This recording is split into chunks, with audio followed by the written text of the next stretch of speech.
வெற்றிவேல் முருகனுக்கு அரோகரா. முருகன் என்றால் அழகு என்று பொருள். அழகன் முருகனிடம் ஆசை வைத்தேன். முருகு என்றால் அழகு, இளமை, பொலிவு, தேஜஸ், லாவண்யம்னு சொல்வாள்யா. அந்த முருகனை பார்த்தாலே மனசுக்கு ஒரு திருப்தி, ஏகாந்தம். அந்த பிஞ்சு விரல் தானே, பிஞ்சு விரல வேலை பிடிக்கிறத பார்த்தாலே மனசுக்கு ஒரு திருப்தி. இப்படி இந்த முருகப்பெருமான் சிவபெருமானுடைய நெற்றிக்கண்ணில் இருந்து வெளிப்பட்ட ருத்ரப்பொறிகளாக 6 அழகான ஆண் குழந்தைகளா, குட்டி கொஞ்சம் அழகான ஆண் குழந்தைகளா கார்த்திகை பெண்களோட கையில அழகா தவழ்றான். இப்பதான் வரா கௌரி பார்வதி தேவி.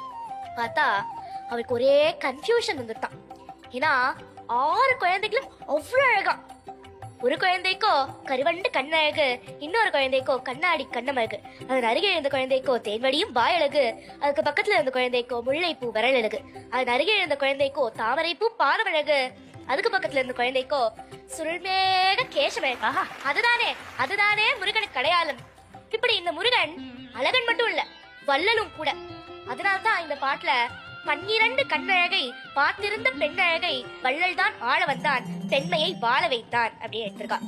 யானைக்கு ஒரு கை, நமக்கு 2 கை, இந்திரனுக்கு 4 கை, விநாயகருக்கு 5 கை, தத்தாத்திரியருக்கு 6 கை, பிரம்மனுக்கு 8 கை, சிவனுக்கு 10 கை, குன்றுதோறும் குமரனுக்கு 12 கை. 12 கைகள் இருக்கனால சும்மா அள்ளி அள்ளி கொடுத்துக்கிட்டே இருப்பாராம். அதனால்தான் இந்த பாடல்ல கூட 12 கண்ணழகை பார்த்திருந்த பெண்ணழகை வள்ளல்தான் ஆள வந்தான்.